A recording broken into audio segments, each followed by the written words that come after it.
Heaven and earth will pass away, but the word of God will remain. Uh, Maraming salamat sa Panginoon sa pagkabasa ng kanyang salita.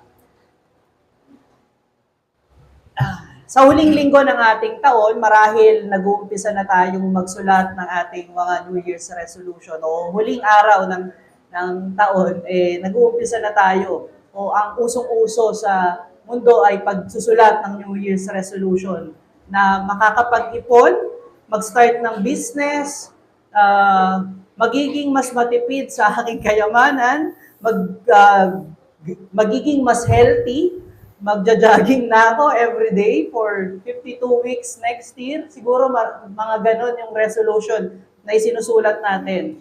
But nung 1722, mga kapatid, si Jonathan Edwards ay nagsulat ng kanyang 70 resolution. Sa ating mga kapatid na Baptist, reiterate nila yung 70 resolution ni Jonathan Edwards at tinitlean nila ng Serious Joy. And I am exhorting you na mabasa natin yung sulat ni Jonathan Edwards na iyon.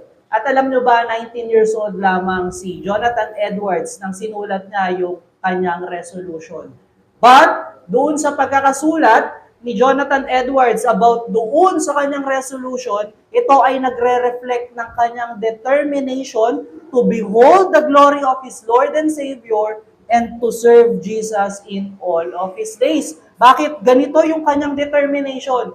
Dahil naunawaan niya na yung kanyang identity na ngayon bilang isang mananampalataya ng Diyos ay bilong na kay Kristo. And yung kanyang identity, like our pastor said sa kanyang last preaching, last Sunday, na ang identity ng isang Kristiyano ay ang purpose ng isang Kristiyano ay hindi apart doon sa kanyang identity. So makikita natin mga kapatid na dahil convicted siya na siya ay inibig ni Kristo at nakita niya yung pag-ibig ni Kristo sa pamamagitan ng paglilingkod ni Kristo sa kanyang mga disciple at gayon din sa lahat ng hinirang ng Diyos para sa kaligtasan mula sa Kanya, yun din yung kanyang, nandoon din yung kanyang puso na mapaglingkuran si Kristo sa pamamagitan ng paglilingkod niya sa Diyos, sa pamamagitan ng paglilingkod niya sa kanyang mga kapatid, sa Panginoon at mga taong nakapaligid sa kanya. Katulad ng passage natin ngayong umaga, ang ating union sa Diyos, sa Triune God, ay totoo. Makikita natin yan sa buong John 17.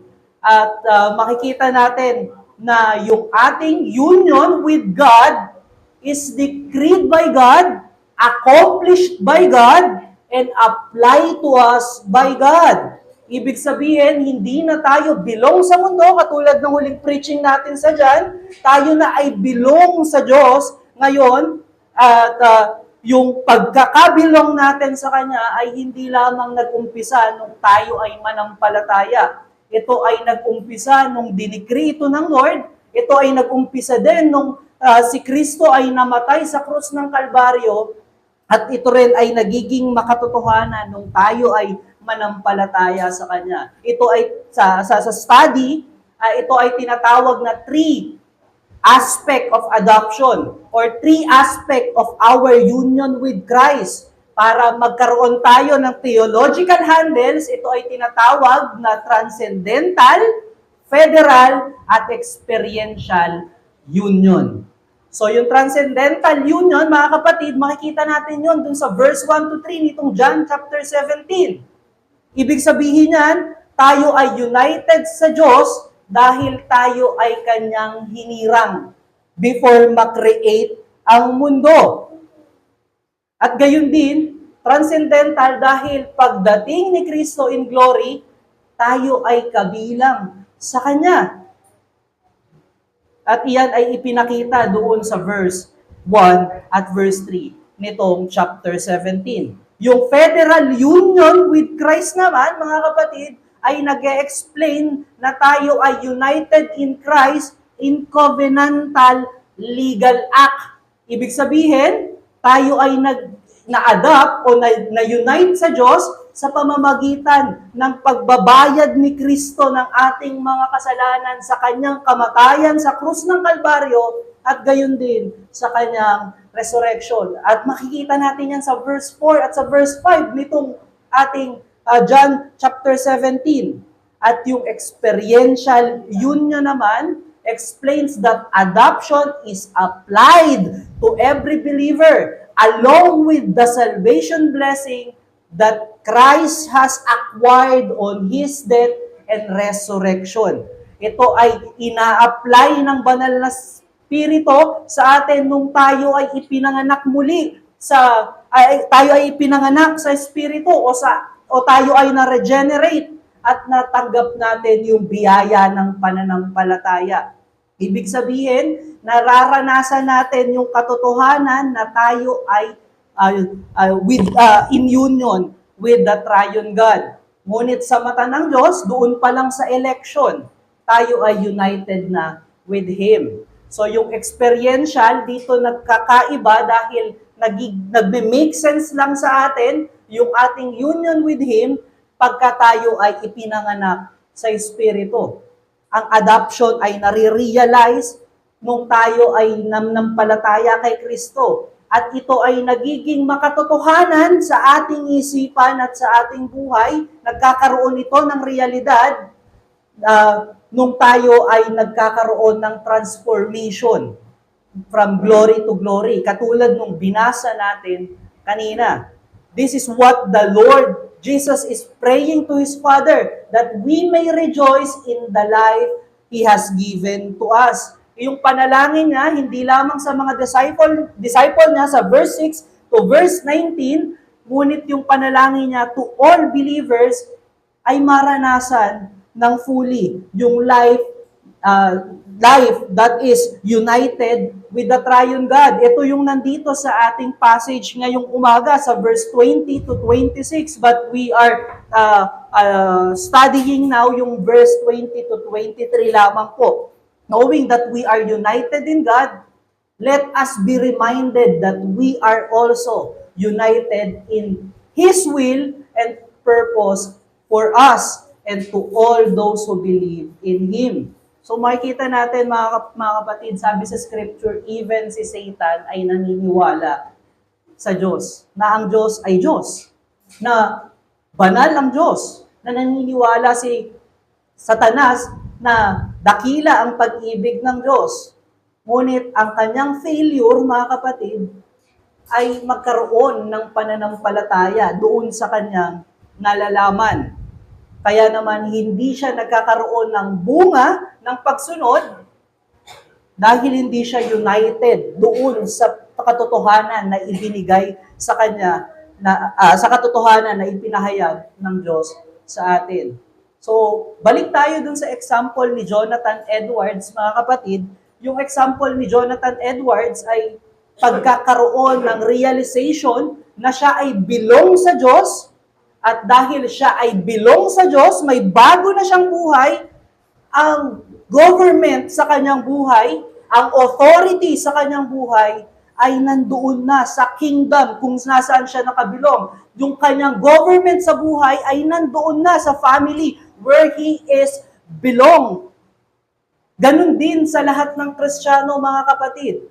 Yung ating will, yung ating purpose ay lagi nang aligned with God who saved us and who brought us to a new kingdom, which is the kingdom of grace of God. Kaya yung message natin ngayong umaga, mga kapatid, Jesus Christ give His glory to every believer so that they may be transformed according to His image. Ano ibig sabihin na yung glory ni Kristo ay ibinigay niya sa bawat believer na para tayo ay matransform according to His image? Marahil nakakapanood kayo, mga kapatid, ng YouTube videos na ng mga ibang lahi or mga Amerikano na nagsusurvey kung sino yung most friendly na ah, na na bansa. Ang laging panalo doon is yung Pilipino. At alam natin na tinatawag ang Pilipinas na most hospitable country in the world. So dahil alam natin na tayo ang most hospitable, we act upon that truth na tayo ay mga hospitable.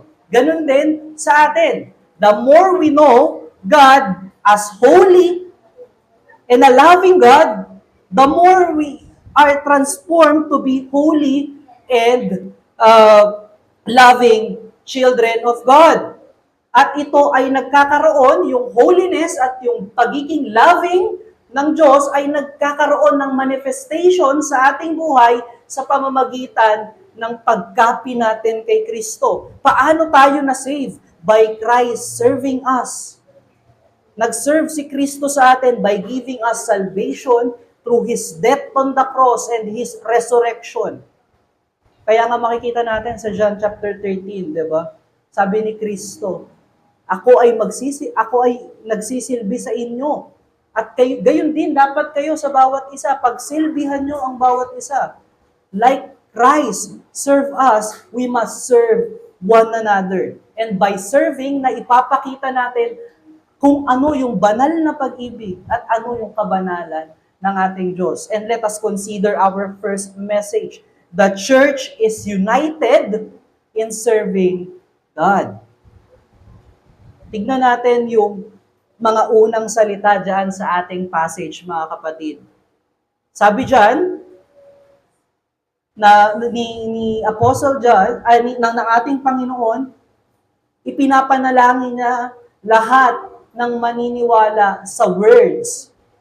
Their word. Their word pertaining sa words and testimony ng mga disciples. Pero kung titignan natin sa verse 6, verse 14, at verse 17, ang palaging sinasabi ni Kristo na kanyang ibinigay sa kanyang mga disciple is your word pertaining sa word ng kanyang Father. Merong nagkaroon ng progression dito ng their word na ng mga disciples. Meaning na ang words and testimony ng disciple ay galing sa Diyos. At we believe that doon sa ating pinapaniwalaan na sola scriptura. Yung words nila, yung teaching nila ay from Christ. Meaning, illuminated to them by the Holy Spirit. Naalala ba natin yung John chapter 14 verse 26? Sinabi ni Kristo sa kanyang mga disciple, the Holy Spirit will teach you and guide you to all my words and works. So, ibig sabihin, yung naisulat ng mga disciple ni Kristo ay galing sa kanyang salita. Galing sa kanilang na-witness kay Kristo. Therefore, it is the very word of God. In fact, mga kapatid, yung New Testament at Old Testament ay all words of God. Ito ay galing sa Diyos at galing kay Kristo. Kung titignan natin yung message ng gospel, including yung mga epistles, yun ay writing. Even yung mga writings, particular sa mga different churches, yun ay galing sa Diyos. At ito ay nagre-recall sa atin sa mission ng mga disciple. Kaya ipinanalangin ni Kristo na ma-sanctified yung mga disciple, na sila ay maging united sa message ng revelation ni Kristo. Ito ay dahil sila din yung magkakalat ng mensahe ni Kristo sa lahat ng mga bansa. Matthew chapter 28 verse 18 to 20. Yun yung Great Commission sa atin ng ating Panginoon. At yun ay Great Commission sa kanila, particularly dun sa 12 disciples of our Lord. They are to testify about the truth of Jesus Christ, and all who believe belongs to the kingdom of God. At Romans chapter 1 verse 16 to 17, the gospel is the power of God to salvation. The gospel and the whole scripture is written by the people of God, but guided by the Holy Spirit. Lahat yon mga kapatid, ng sinulat ng disciple ng ating Panginoon ay nakita nila kay Kristo. Hebrews chapter 1, verse 1 to 3, sinasabi doon na si Kristo ang exact regent ng Panginoon. At sa huling mga araw, siya ay sinend ng kanyang Ama upang ibigay yung mensahe ng Ebanghelyo, liwanagin yung mensahe na pinrofess ng mga prophets at gayon din ng mga priests in the Old Testament or in the Old Covenant. Meaning, mga kapatid, yung words ng mga disciples ay words of God, illumined to them by the Holy Spirit, so that we may believe in Christ, so that we may see by our eyes of heart, which is faith, na maunawaan at makilala ang Diyos sa pamamagitan ni Kristo. Paano tayo nanampalataya kay Kristo? Paano natin nakilala ang Diyos? It is through the message of the gospel. Paano tayo na-unite sa Diyos? It is through the message of the gospel written by the disciples and the apostles of our Lord. Even ginamit doon yung sarili nilang mind at yung sa kanilang kakayanan sumulat at magpahayag, yung influence nung kanilang sinulat, yung power ng kanilang sinulat is illumined by the Holy Spirit to them. At kung ang gospel ay ang power ng Panginoon unto salvation, meaning it is the means where He applied to all the believers, all the salvation blessing that Christ purchased through His perfect obedience, death on the cross, and His resurrection. Hindi lamang natatapos na tayo ay naligtas nung tayo ay manampalataya kay Kristo, ngunit sinusustain niya yung ibinigay niyang buhay sa atin sa pamamagitan na isaturate tayo ng Diyos sa gospel. Meaning, the gospel is the means to sustain the life that God has given to all the elect. Ang gospel ang means na ginagamit ng Diyos upang i-sustain yung buhay na ibinigay niya sa lahat ng kanyang nilikha o lahat ng kanyang hinirang. Dahil ang gospel ay nagpapahayag ng holiness at love ng Diyos. Katulad ng napag-aralan natin sa mga nakalipas na preaching, ang pagkaunawa sa holiness at love ng Diyos ay nagbubunga ng pagbabago ng buhay at pag-aalay ng ating buhay sa kanyang holiness and love na nagligtas sa atin. Sa makatuwid, ang pananampalataya sa mabuting balita ni Kristo ay pagiging kaisa natin sa Diyos. Pagiging kaisa, pagiging united natin sa Diyos. At remember yung 3 elements ng faith, which is knowledge, conviction, and trust. Kaya kung nananampalataya tayo kay Kristo, tayo ay naniniwala sa kabanalan niya. Tayo ay naniniwala sa pag-ibig niya. At hindi lamang naniniwala, kundi tayo ay nagtitiwala. Paano tayo nagtitiwala o paano tayo nagkakaroon ng trust doon sa holiness at sa love ni Kristo? Sa pamamagitan ng pagsasapamuhay natin sa kanyang katuruan, sa kanyang buhay. Kaya naman ang pananampalataya kay Kristo ay pagiging kaisa sa Diyos dahil tayo ay nagpapasakop sa kanyang kabanalan at pag-ibig. Ngayon na tayo ay united sa Diyos, meron ding purpose yung ating union with Him, and that is to serve Him and also to serve His church. yung ating pwedeng makitang mensahe dyan, mga kapatid, the life of the church that serves God and one another reflects the perfect obedience of Jesus Christ that brought them to unity with God. Yung buhay ng isang mananampalataya na naglilingkod sa Diyos at sa bawat mananampalataya ay ipinapakita ang perpektong pagsunod ni Kristo o perpektong pag-aalay ni Kristo ng kanyang buhay na siyang nagdala sa kanila sa pagiging kaisa sa Diyos.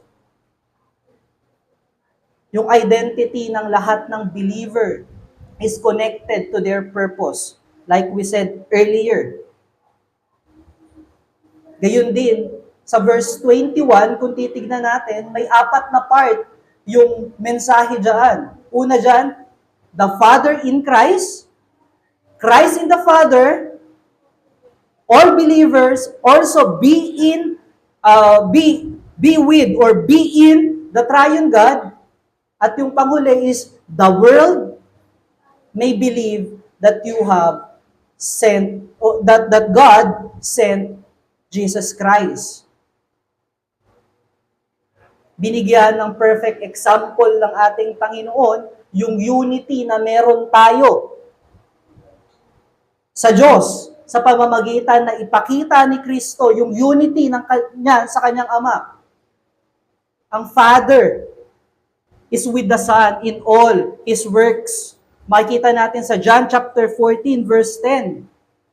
Lahat ng ginagawa at sinasabi ni Kristo, yung kanyang Ama ay nandoon. Present yung kanyang Ama doon. Hindi lamang mag-isa si Kristo na gumagawa doon. Lahat ng ginawa ni Kristo ay supplied by His Father. At gayon din, the Son is in the Father in dependence and obedience. Magkahiwalay po yung in tsaka dependence, ha? Siya ay with the Father sa pagiging dependent niya at pagiging obedient niya sa kanyang Ama. John chapter 5 verse 19. Walang sinasabi si Kristo at walang ginagawa si Kristo nang hindi nanggaling sa kanyang Ama. Ito ay nagpapakita lang ng perfect unity with the triune God. Dahil wala silang ibang will at wala silang ibang naisin kung hindi mapapurihan ni Kristo ang kanyang Ama at mapapurihan si Kristo sa pamamagitan ng pagkilos ng kanyang Ama. At hindi lamang dun sa obedience and dependence, makikita yung unity ni Christ with His Father, even doon sa creation. He is the agent in creation. John chapter 1, verse 1 to 2. At ayaw natin lumagpas sa ating kaisipan na even sila ay one, even sila ay united, even sila ay one, sila ay very distinct. May work ang Father, may work ang Son, yun ay nagpapakita ng distinct or distinction nila. Distinction ng kanilang person. Baka mauwi kasi tayo doon sa oneness na ang Diyos Ama sa Old Testament, sa New Testament ay si Christ at sa panahon natin, ang Holy Spirit naman. May 3 persona sa iisang Diyos. Yung kanilang identity is distinct, but they are one in triune God. Katulad ng mga mananampalataya, mga kapatid, distinct tayo with one another. Ngunit tayo ay may iisang purpose, may iisang pag-ibig, may iisang service, at merong iisang submission to the revelation of the gospel. Makikita ba natin yung distinction natin sa bawat isa? Makikita ko yan siguro. I believe yung aking kapatid ay Kristiyano, si King. Distinct kami sa mga gusto namin sa pananamit, pero we believe in one God. We serve our church. We believe that God loved those whom His Father gave to Him. And we believe sa iisang banal at puno ng pag-ibig na Diyos. Ito ay nagkakaroon, ay hindi nagiging realidad sa pamamagitan ng sariling gawa, mga kapatid, at lakas ng tao. Ito ay nagmumula sa kapangyarihan ng Diyos na tayo ay baguhin at i-transform sa pamamagitan muli ng words ng mga disciple at apostle sa panulat ng Scripture, sa mga naisulat sa Scripture. At ang gospel ang kanyang kapangyarihan, kapamaraanan para hubugin ang bawat isa, magkaroon ng pagbabago sa mga puso.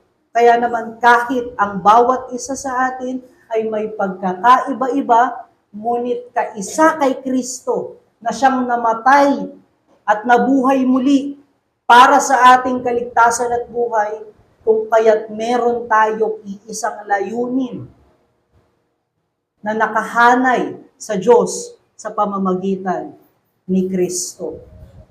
Di nyo ba napapansin, may mga Presbyterian brothers tayo, may Calvinistic brothers tayo. We are different sa maraming aspeto, but we are united in one message of the gospel that Christ died for us, that we are a sinner, na tayo ay walang kakayanan na iligtas ang ating sarili. Wala tayong kakayanang makamit yung buhay na walang hanggan. Ngunit nananampalataya tayo sa iisang Diyos na ipinadala ang kanyang anak upang mamatay at pagbayaran ng ating mga kasalanan. Doon tayo united, mga kapatid, nang makita natin yung holiness at yung love ng Diyos through the service of Christ to us, to His disciples and all who believe.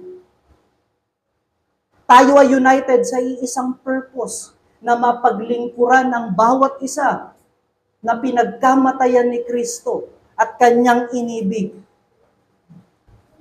Ito yung prayer ng ating Panginoon para sa lahat ng hinirang ng Diyos at united with Him.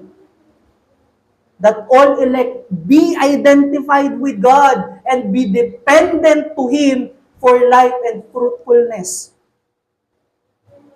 Do we remember John chapter 15, kung saan pinakita ng Panginoon doon na yung branches ng isang puno ng ubas ay hindi nakalayo o hindi detached doon sa vine o doon sa pinakapuno, which is Christ. Dahil kung detached tayo, wala tayong bunga na mabuti. Hindi makikita yung buhay na ipinagkaloob ng Diyos, yung sustenance ng Diyos sa ating buhay. This is how God transforms His elect by giving them eyes to see the glory of God through Jesus Christ, and by knowing Christ more, we will be fruitful, or we shall bear fruit. Kaya kayo may mabuting gawa ngayon dahil ikaw ay konektado kay Kristo at yung nourishment ni Kristo na ibinibigay sa iyo ay nagmumula dun sa mensahe ng gospel, nagmumula sa kanyang sariling buhay. At ang end ng lahat ng ito, mga kapatid, sa verse 21 pa rin, the world may believe that God sent His Son. Yung the world may believe dito, mga kapatid, not faith, yung sinasabi, but they may identify na talagang si Kristo ay anak ng Diyos dahil nakikita yung bunga sa kanyang mga hinirang. Napapansin nyo ba na pagka kayo ay nag-profess, na kayo ay Kristiyano na, nakamata na yung buong mundo sa inyong ginagawa at sa inyong mga sinasabi. Yung mga kapitbahay nyo start to be skeptical about you. At yung mga gawa mo na mabuti at yung paglilingkod sa iyong community, sa iyong family, and even to your church, ay nakikita nilang different yun sa kanilang buhay. Sa Lord's Day na lang, mga kapatid, para sa mundo, kabaliwan yung maghapon ka sa church. Meron kayong 2 service. Meron kayong extended fellowship. That is foolishness sa mundo. Ngunit para sa mga mananampalataya, it is the true life. It is serving God. It is serving one another.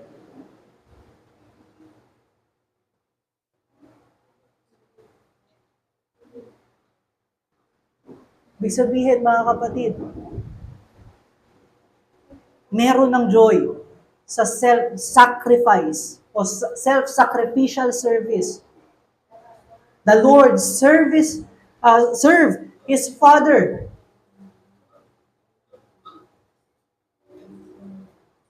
O yung service ni Kristo sa kanyang Ama ay pagsaserve to every elect. Si Kristo ay may kagalakan na sundin ng kanyang Ama sa kanyang kamatayan. Sa bawat hinirang ng Diyos, hindi siya nagdalawang isip o nagkaroon ng grumbling heart noong naparito siya sa lupa at pinagkamatayan ang kasalanan natin. Ito yung true service, mga kapatid. Again, doon sa pag-practice ng Sabat, mga kapatid, are we ashamed that we are identified with Christ? Are we ashamed of our labor with the church? Even yung pakikinig natin ngayon, it is our service to the church. Ano yung may impart mo sa iyong kapatid that is struggling kung hindi ka attentive sa pakikinig? Ano yung imomortify mo when you do not want to hear the gospel and the message? Meron ba tayong grumbling heart sa ating mga ginagawa? Paglilinis, pag-ayos ng liturgy, pagpe-prepare for the preaching, pagpe-prepare ng ating susuotin para sa Lord's Day. Meron ba tayong grumbling heart when someone needed our exhortation and our biblical advice? Pagka meron tayong mga importanteng lalakarin at sasabay sila. That is not the heart and service of Christ. Ang ating union with Him ay may manifestation. As we are being identified with God, our purpose also be identified to God. As our purpose is to proclaim that Jesus Christ is the Son of God and He is the Christ. It must be evident in our life. Dapat maging evident ito sa ating life. At ang manifestation niyan is our service to one another. The service that is self-sacrificing or self-sacrificing. The service that is not expecting any return or favor. Yung service na nag-e-expect lamang ng iisang bagay na mabigyan ng glory si Kristo at magkaroon ng kaligtasan at pagiging mabunga ang buhay ng kanyang kapatid. Ang bawat gawa natin ay ayon sa gawa dapat ni Kristo at asamin natin palagi si Kristo sa lahat ng ating service. All that we do, mga kapatid, it is a service.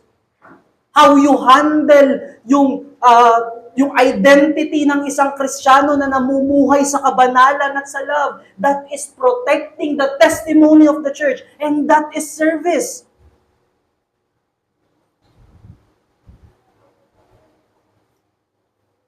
Kung may paglilingkod man tayong ginagawa sa church, ito ay ginagawa natin para sa kaligtasan ng ating kapatid at merong hangarin na mag-glorify si Kristo. Ito ay nagpapaalala sa atin ng Mark chapter 10 verse 45, where the Lord says, "For even the Son of Man, Jesus Christ, came not to be served, but to serve, and to give His life as a ransom for many." Ang buhay ba natin ay nagiging ransom for many? Our life must always be ready for service, like Christ who served His Father by serving His disciple for the glory of the name of His Father. Ang pinupunto natin, mga kapatid, we serve God by serving one another. How can we serve Christ? By serving others. It is through our life that is ready to be sacrificed for the edification of others for the glory of God. Nakakapag-serve tayo sa Diyos kung ang ating puso o ang ating kaisipan, ang ating buhay ay laging handa na maisakripisyo para sa edification ng mga hinirang ng Diyos. Ang ating service din, mga kapatid, must be anchored in Christ. Nakaangkla kay Kristo. Nakasandal, nakatindig kay Kristo. Na hindi nahiya to be identified with His disciples. When we sin and when we let the world see our filthiness, our sinfulness, we are ashamed of our brethren. We are ashamed of our Savior. Kung nakikipag-partake tayo doon sa mga kasalanan ng mundo, we are ashamed of Him and we are ashamed of our brothers. Our service aims not on perfect presentation, but aims that even imperfections, Jesus Christ may be proclaimed and be glorified. Hindi tayo naghahangad ng perfection sa ating paglilingkod. Ang hinahangad natin ay mag-glorify si Kristo. Remember, yung sinabi ni Paul sa 1 Corinthians chapter 1 verse 18, na yung cross ay folly for those who are of the world, but it is the power of God for those who are saved.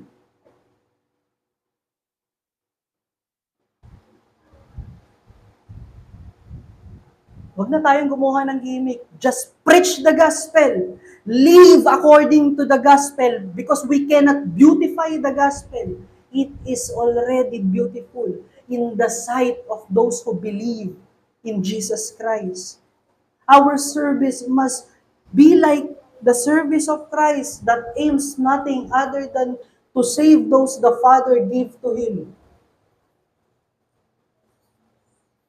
Look at the people around you today. Like Christ, God gave them to you.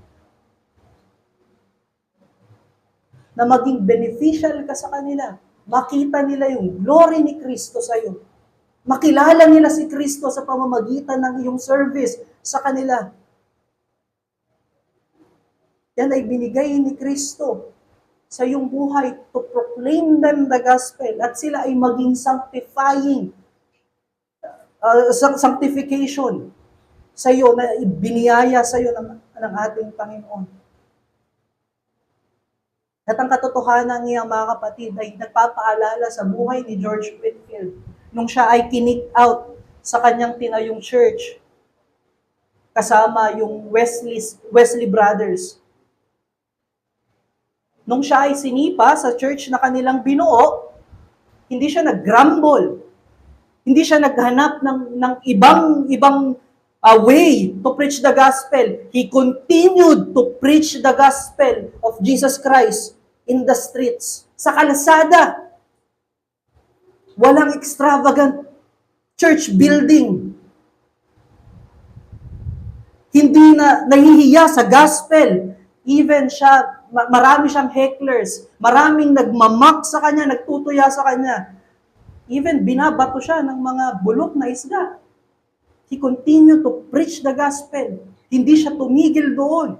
Yung kanyang heart ay laging concerned sa salvation ng kanyang mga kapatid o mga tinuturing na kapatid sa Panginoon.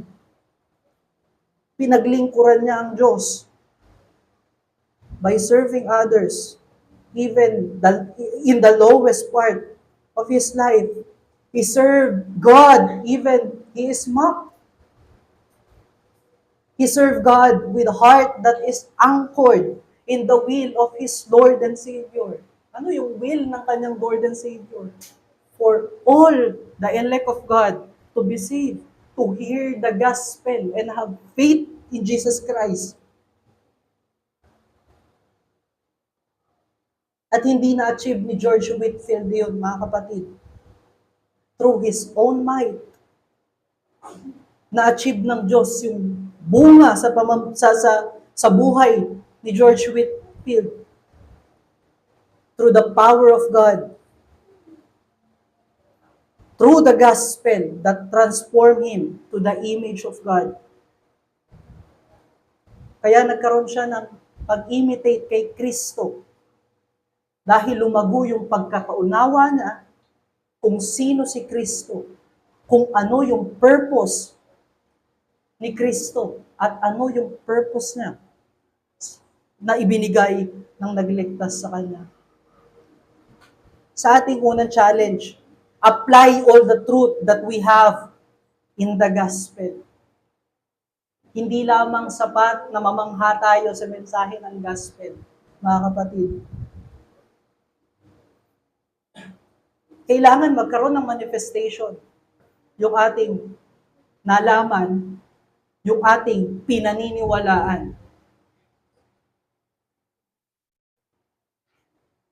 At dapat iyon ay mag-turn into pagtitiwala or trust. Again, how do we trust God? How do we trust God's holiness and love? By applying it into our lives. Kung naglilingkod ka sa church, sa pagiging cleaners, sa documentations, sa recordings, sa preaching, sa exhortation, let the holiness of God be proclaimed in your lives. Let the love of God be proclaimed in your life. Sa lahat ng ginagawa mo, mga kapatid, isipin mo na mag-benefit ang iyong kapatid na maintindihan ng gospel. Mai-align yung buhay sa gospel. We are going to another year, mga kapatid. At tayo ay nag-grow. Ang church ay nag-grow. At ang church ay merong dalawang iniwan na mission ng Lord. And that is to tend the Lamb of God and also to call the world sa faith and repentance kay Kristo. Nagpapalakasan yung mga nananampalataya at gayon din, tinatawag natin sa mundo yung mga wala pang pananampalataya. At yun lamang ang trabaho ng church, yung dalawang iyon. At lahat ng trabaho ng church na yun ay makikita mo, ay magiging makatotohanan as we serve one another and as we serve even the world. That they may see that we are belong to God by our service to one another, and we may invite them to be with God by our service to God through our service with one another. Marahil, mahirap yung pinagdadaanan mo ngayon na may problema ka na. Tapos, kailangan ka pang mag-serve.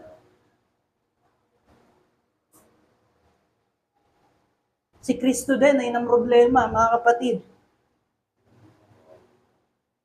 Natakot yung kanyang flesh, but ang sabi ni Kristo, let your will be done, O Lord. Because of His love, for his Father. Ginawa pa rin niya yung inuutos sa kanya ng kanyang ama, yung nakaatang sa kanyang balikan. Because of his respect sa holiness ng kanyang Father, he denied yung tawag ng kanyang flesh, ng kanyang laman. May we have this kind of service, having in our mind the person and works of our Lord. And that leads us doon sa ating second message. The church is united in the love of God. Hindi lamang naman tayo panay service. Dapat ito ay nauunawaan natin in heart and in our mind. The Lord said in verse 22 that He gave His glory to all those whom the Father had given to Him. This glory is the holiness and love of God. Katulad nung sinasabi natin kanina. Yung holiness ng Diyos at yung pag-ibig ng Diyos ay manifested doon sa service ni Jesus Christ sa kanyang mga disciple. Yung way ng humble service which led to death on the cross is the glory of Jesus Christ given to His disciple. Yung mababang loob na paglilingkod na nagdala sa kanya sa kamatayan sa krus ng Kalbaryo, yun yung kadakilaan para kay Kristo. Dahil iyon ang nagpapakita ng true holiness at ng love ng Diyos. Tignan natin yung idea ng mundo about glory. Yung glory para sa mundo ay extravagant. Tignan na lang natin sa same na nagpo-proclaim that they are church. Para sa kanila, ang glory ng Lord ay nakikita sa malalaking building ng church. Magagandang gamit ng music team. Yung malalaking lote na pag pinagdadausan. Pag mas marami kang tithes, mas extravagant o mas glorious yung bagay na yon. At kung titignan naman natin sa mundo, yung glory na kanilang inaasam, yung fame and wealth. Ngunit yung way of the cross, para sa kanila ay insignificant. Walang halaga. Dahil para sa kanila, nire-require nun yung lowly and humble service. Ngunit kay Kristo, yun ang true glory. At yun yung ibinigay niya sa kanyang mga disciple. Dahil yung lowly and humble service is the true purpose of God sa buhay ng mga hinirang na, sa buhay ng pagkaka-create ng tao, to reflect or to manifest the holiness of God and love of God.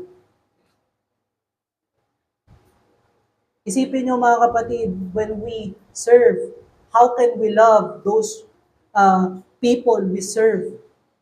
Kung ang minamahal natin is wealth and fame, kayamanan at kasikatan. Kung mas importante sa atin yung mga bagay na yon, paano tayo mamumuhay ayon sa kabanalan ng Diyos?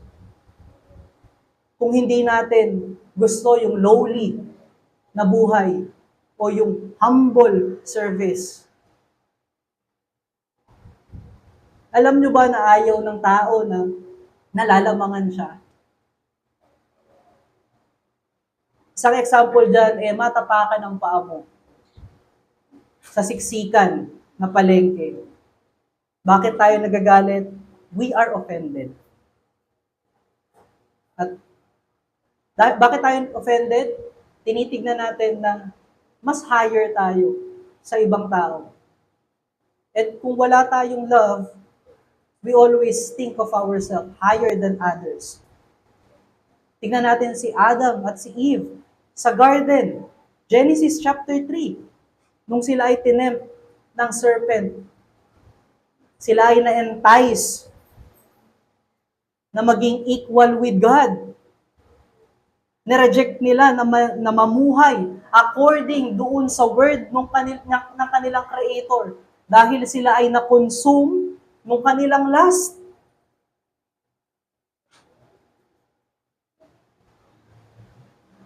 At sa dalawang bagay na yon, they fail to reflect the holiness and love of God. They love themselves.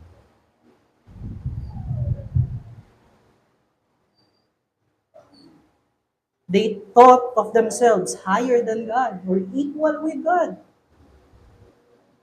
Katulad sa pamumuhay ng normal na tao, na palaging ang gusto ay makalamang, masunod ang sariling, makasalanang hangarin.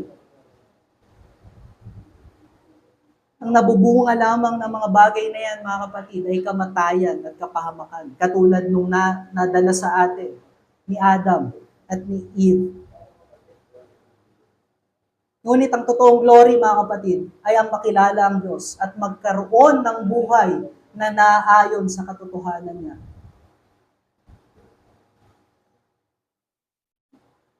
Tignan natin yung Luke chapter 9, verse 23. Ito yung true glory na ibinigay ng ating Panginoon sa kanyang mga disciple. Sabi ni Kristo dyan, if anyone would come after me, let him deny himself, take up his cross daily, and follow me. Kung sino yung nananampalataya sa akin, i-deny na yung kanyang sarili, buhatin niya yung kanyang sariling krus at sundan yung mga ginawa ni Kristo. Ito yung tunay na glory na meron kay Kristo. Yung lowly and humble service to God through our service to others.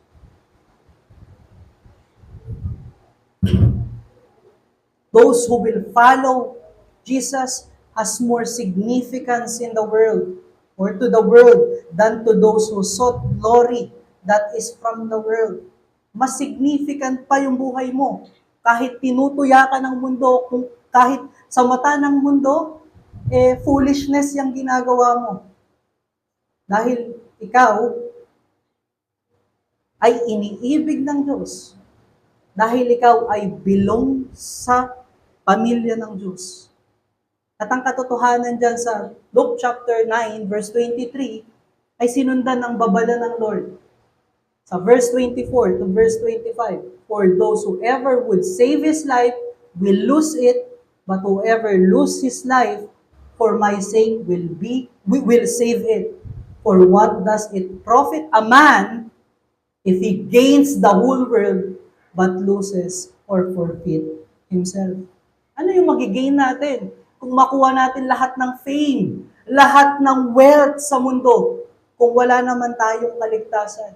And that is why, when you know God, mas significant ka pa sa kanila na siyang tinatanyag sa mundo, na siyang sinasamba ng mundo dahil sa kanilang kayamanan. Kung tayo ay mamumuhay according to the world, then we are walking directly to eternal death. How come na iyon ay kinoconsider na glorious? At normally, namumuhay tayo ayon sa mundo kung hindi tayo binayayaan ng pananampalataya ng Diyos. Dahil lamang sa grasya ng Diyos sa pamamagitan ni Kristo, meron tayong buhay na isinasapamuhay according sa will ng ating Panginoon. At ito yung ating ipinapamuhay ngayon, ang buhay na galing kay Kristo, ang buhay na naayon sa glory na nakita natin kay Kristo sa pamamagitan niyan ng pananampalataya. At yan yung ating makikitang mensahe dyan. The lowly heart that serves God and the other reflects the perfect love of Jesus Christ which brought all believers to the family of God. Yung may mababang puso na naglilingkod sa Diyos ay ipinapakita ang perpektong pag-ibig ni Kristo na siyang nagdala sa every believer o lahat ng nananampalataya sa pamilya ng Diyos. Kung hindi tayo inibig ni Kristo, hindi tayo maliligtas. Alam nyo ba, merong dalawang sin ang tao, yung act mismo ng sin at yung intent ng heart to sin. And those sin ay evident sa atin. But kay Kristo, even He is a man and God, He is God-man, totoong may flesh siya, wala siya nung dalawang sin na iyon. Hindi siya nag-commit ng sin. At even walang intent yung heart niya to sin. At doon nagiging failure ang tao. Yung intent. Dahil kung si Kristo ay hindi umiibig, He has a grumbling heart on the way to the cross. At hindi magiging perfect yung kanyang obedience. Hindi magiging perfect yung kanyang righteousness. It is true. It is true love and holiness that we have from God through Christ. That we are united in God, and it is evident in our lives by our service to one another. For because of faith in Christ, we now know how to love and to live according to His holiness. The manifestation of our faith is manifested in our service to our brethren. But that service must be anchored in the love of Christ to us. Dahil sa pananampalataya natin sa ating Panginoon, na siyang nagligtas sa atin, meron na tayong kakayanan na ibigin yung ating kaparehas na nananampalataya kay Kristo. The genuine love for our brethren is proclamation of the world, to the world of being united kay Christ. John chapter 13, verse 34 to 35. Ang ating pag-ibig sa Diyos na nagligtas sa atin ay nagkakaroon ng manifestation sa pamamagitan ng pagmamahal sa bawat isang hinirang ng Diyos o sa ating mga kapatid sa Panginoon. Dahil tayo ay very convicted sa dakilang pag-ibig ni Kristo sa atin, na kanyang pinagsilbihan ng kanyang Ama sa pamamagitan ng pagsisilbi niya sa atin, ito din yung katulad na kapamaraanan na ibigin ang bawat isang pinagkamatayan ni Kristo. That's why we serve. That's why when we serve in the church and our fellow believers, our minds and heart are anchored in the truth of Christ, who loves us.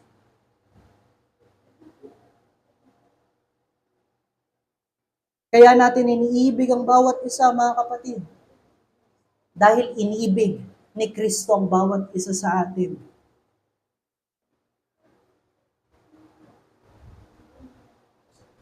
At hindi ito na-achieve kung tayo ay departed sa gospel o sa apostolic teachings and writings. Hindi tayo magkakaroon ng joy, ng self-sacrifice, unmovable commitment sa mission ng church to love one another and to serve one another if we are departed from the gospel. Hindi natin kayang mag-serve sa Diyos apart from the gospel. For the gospel is the means of God to align our hearts to Him and to renew our minds to what is holy and to love that is according to God. We cannot love our brethren according to the holy love of Christ if we do not know God. We cannot serve church without knowing how Christ served His Father through His service to His disciples. Kung di natin nauunawaan yung dakilang sakripisyo ni Kristo ay nagmumula sa kanyang pag-ibig sa mga taong minahal na binigay sa kanya ng kanyang ama, we cannot serve genuinely. Magkakaroon tayo ng pagod sa ating ginagawa. Ang pinupunto natin dyan, mga kapatid, our love for God is manifested through our service to His church. Kung mahal natin si Kristo, marapat lamang na mahalin natin din yung mga iniibig ni Kristo. At paano natin mamahalin yung iniibig ni Kristo? Let us serve them as He served them. Our service must be rooted in the love of Christ to us. For we can only love those who are in favor of us, ngunit mahirap mahalin yung mga taong merong indifferences sa atin. Ngunit dahil sa pag-ibig ng Diyos, sa pamamagitan ni Kristo, na-align yung ating puso sa tunay na pag-ibig. We are indifferent with God dahil tayo ay makasalanan at siya ay banal. Hindi tayo marunong umibig, siya ang pag-ibig. Kung tinignan ng Diyos yun, katulad natin, na nagmamahal lang tayo sa mga kindred mind, na meron na sa mga katulad natin ng pag-iisip, hindi banal ang Diyos, hindi banal ang kanyang pag-ibig. Ngunit hindi tinignan ng Diyos yung ating pagiging iba sa Kanya. Inabot niya tayo sa pamamagitan ng Kanyang kamatayan at muling pagkabuhay. Let us consider yung 1 John chapter 3, verse 1 to 2. Kung saan dineclare ni Apostle John yung beatific vision na nagsasabi na pag nakita natin ng Diyos face to face, nakita natin si Kristo face to face, sa kalangitan, tayo ay magiging katulad niya. Ngunit, yung passage na ito, mga kapatid, ay sa future event pa. Ngunit sa point of time na ito, ang marapat nating tignan ay yung partial beatific vision na siyang nabasa natin sa 2 Corinthians kanina, chapter 3, verse 18. Although hindi pa natin nakikita physically si Kristo, that is why hindi pa tayo perfected na kawangis niya, ngayon meron tayong partial beatific vision because we see God, we see Christ in the gospel. Nakikita natin si Kristo sa gospel.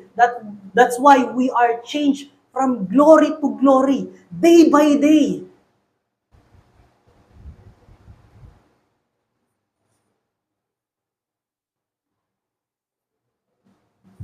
Kaya buti na makilala natin si Kristo at ang kanyang pagmamahal sa kanyang mga hinirang, sa kanyang mga iniligtas, upang magkaroon tayo ng pusong mababa katulad ni Kristo na nagmamahal kahit iba sa Kanya. It is evident sa bawat isa na meron tayong different culture, meron tayong different dynamics ng family na kinalakihan.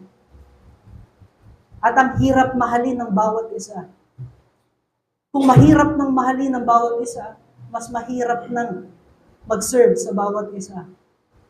At ito yung sinasanctify ng Lord sa atin. Yung ating heart to love one another. And may we love one another. Having in our mind na ang bawat isa sa atin, ang bawat nakapaligid sa iyo ngayon, yung pamilya mo, yung mga kaibigan mo, thought of them na inibig ni Kristo. So that kapag ikaw ay naglingkod sa kanila, hindi burden, but with a heart na merong joy na magkaroon ng self-sacrifice for them. Dahil nakakapagod mag-service, yung meron kang motivation na sa trabaho na may sasahurin ka, nagga-grumble pa tayo.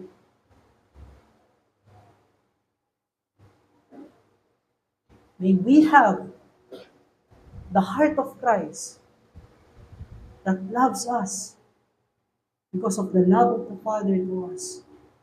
Nawa, mga kapatid, ay ibigin natin ang bawat isa as we serve one another. Nawa, may-align yung heart natin to Him, which is Christ. That is why we are able to love and to serve humbly because we receive His glory. Kaya ang ating challenge, pangalawang challenge sa umagang ito, let our hearts be transformed by the gospel that proclaims the glory of Christ.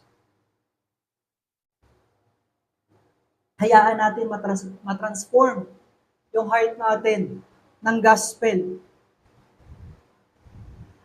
Habang namamagnify ng gospel sa ating mga pananampalataya o sa mata ng ating puso, which is faith, yung glory ni Kristo.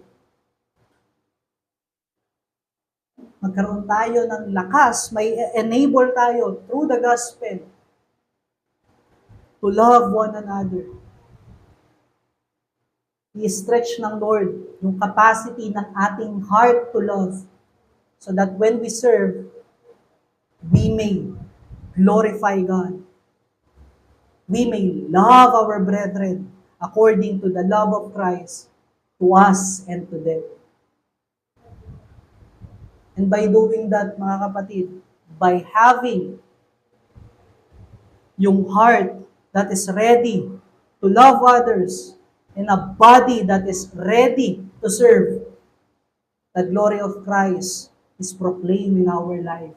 Para sa ating pagtatapos, the glory of Christ that the gospel proclaims transform our hearts and our lives, and it is displayed to the world through our service to one another.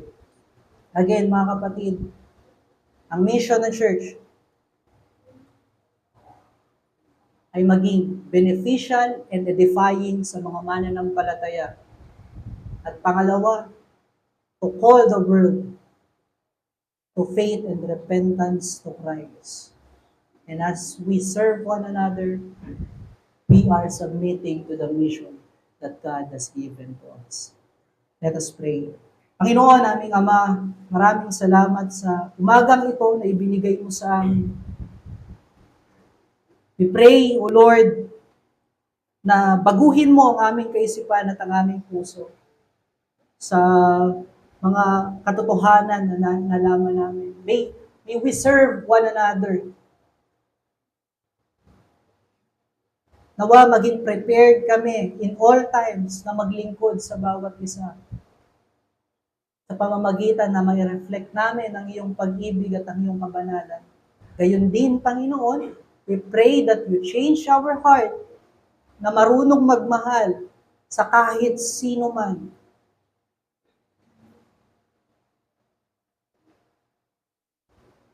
As we are limited creature na hindi namin alam kung sino yung hinirang mo at hindi.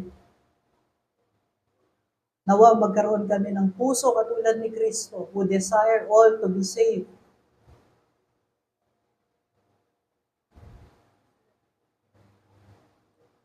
At magagawa namin yun through our service to you. Saturate our lives sa gospel that we may see the glory of Christ and that glory be manifested in our lives sa pamamagitan ng illumination ng banal na Spirit. All these things we pray in the name of our Lord and Savior Jesus Christ. Amen. Bilang pagtugon sa